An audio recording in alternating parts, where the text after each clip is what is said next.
똑똑 10번째 설명입니다. 한일 의정서의 유효 무효 판별인데 그 판별을 하고자 하는 이유는 똑똑 편입 문서, 일본의 똑똑 편입 문서 작성 당시에 한일 의정서가 발효 중이었는가, 그리고 그렇다면 똑똑 편입에 대해 관하여 이 한일 의정서가 과연 중요한 문서인가 아닌가, 여기에 대한 판별을 하고자 합니다. 한일 의정서가 중요한 이유는 한일 의정서 때문에 일본과 당시 한국과의 관계는 당시 예를 들어서 일본과 중국과의 관계 이런 거하고는 다른 어떤 특별한 관계에 있었던 것입니다. 한일 의정서는 러일 전쟁을 일본이 수행할 때 러일 전쟁에서 승리하기 위하여 한국과 협약을 해서 한국을 자기 편으로 끌어들이는 그러한 문서인데, 이것이 억지냐 아니냐 뭐 이런 논란도 있고 한국 사람들이 보기도 싫어하는 문서입니다.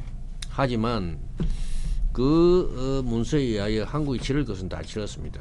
그러니까 다시 한번 싫어도 다시 한번 들여다보고 한국이 건질 거는 건져내야 됩니다. 그 문서의 주고받고 하는 거대한 두 개의 교환 조건은 뭐냐면은, 일본은 한국의 이 영토를 확실히 보정할 것, 그것이 일본이 한국에게 주는 중요한 조건입니다. 그 다음에 대신 일본은 이러한 목적을 성취하기 위하여 군략상 이러한 목적을 성취하는 것이 아니고, 여기 있는 요걸 성취하기 위하여 군략상 필요한 지점을 임기 수용할 것, 한국 땅을 전쟁에 필요하면 뭐든지 수용한다는 이야기입니다. 그러면 그것의 대표적인 예는 진해입니다. 진해에 기지를 건설하고 러일 전쟁 최대의 해전이었던 스시마 해전을 벌일 때 일본의 함대는 진해로부터 출발했습니다. 그럼 요거에 대한 것이 얼마나 중요한 것인지 명백하죠. 명백하고, 그 스시마 해전이 일어난 것은 1905년이니까 이미 똑똑 편입 문서가 작성되고 난 뒤입니다. 그러면 스시마 해전이 일어나고 있을 때는 한일 의정서가 발효하고 그 효과를 발휘하고 거기에 의하여 한국이 일본에게 약속을 지키고 있을 때입니다. 아직 그러니까 똑똑 편입 문서가 작성된 것, 똑똑 편입 문서는 1월달입니다. 1905년 1월달. 그러니까 똑똑 편입 문서가 작성될 때도 물론 이 한일 의정서에 의한 어떤 권리 의무가 진행되고 있을 때입니다. 그런데 여기에 대해서 왜 의문이 일어나느냐 하면은, 1965년 한일 기본조약에서 한일 회담 해서 한일 기본조약이 만들어졌죠.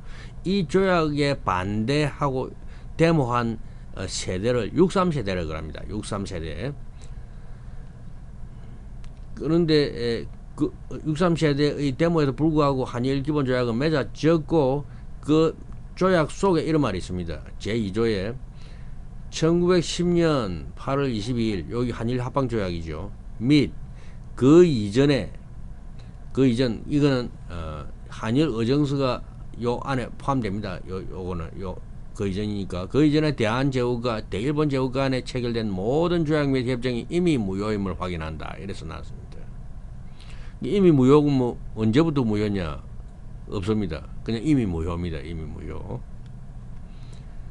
이미 무효입니다. 그러니까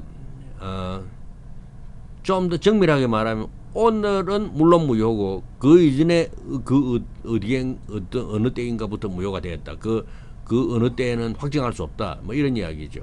확정할 수가 없는 겁니다. 이 핵심 의무는 뭐냐면은 한일 의정서는 이미 무효이니 독도 편입에 아무런 참고 자료가 안 되는가, 요에 대한 의문입니다. 그럼 이미 무효라는 말은 뭐냐? 한일 기본 조약 발효 시점에서 돌아보니 1965년에 돌아보니 이미 효력이 없어져 있더라, 뭐 이런 뜻이죠. 그 언제부터 없었는지 그건 없습니다. 이런 표현이 생긴 이유는 한국 측은 원천 무효다 이렇게 주장을 했고, 일본 측은 지금부터 무효라 이렇게 주장을 했던 것이죠. 원천 무효는 사실상 말이 안 되죠. 이상한 주장입니다. 이거 한국 사람들이 뭐 때문에 이런 주장을 했는지 알 수가 없어요.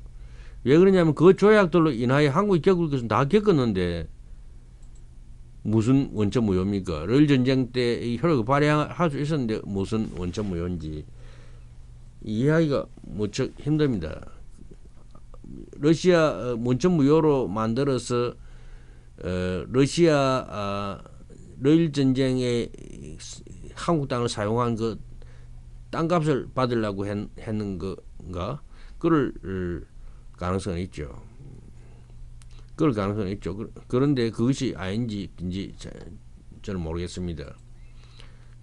그리고 1945년, 1965년 사이에도 효력이 전혀 발휘하고 있지 않았으니까 오늘부터 무효라는 것도, 지금부터 무효라는 것도 말이 안 되죠. 그러니까 이미 무효라는 이 표현은 적절하다고 봅니다.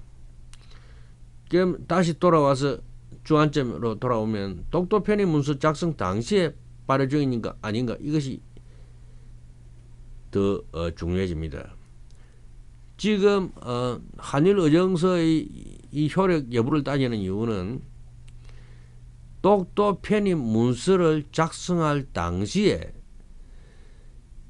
일본이 한국에게 독도의 지배 관계에 대하여 물어볼 의무가 있었는지 없었는지, 그것이 중요한 이슈입니다.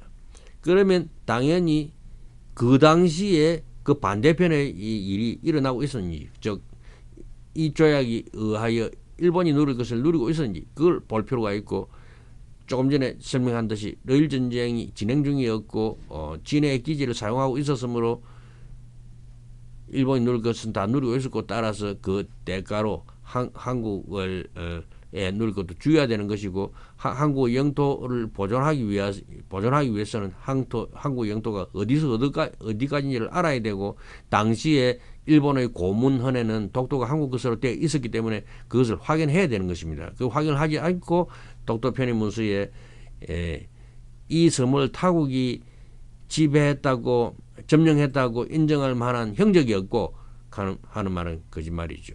그 거짓말이 완전히 되는 이유는 한일 의정서 때문입니다. 만일 한일 의정서가 없다면 일반적인 관계에서는 일본과 중국의 관계라든지 일본과 미국의 관계라든지 그럴 경우에는 그것을 물어볼 의무가 없습니다. 그 물어볼 의무가 있는 것은 한일 의정서이며, 이것을 빼고 독도를 논하는 것은 아주 불리한 일입니다.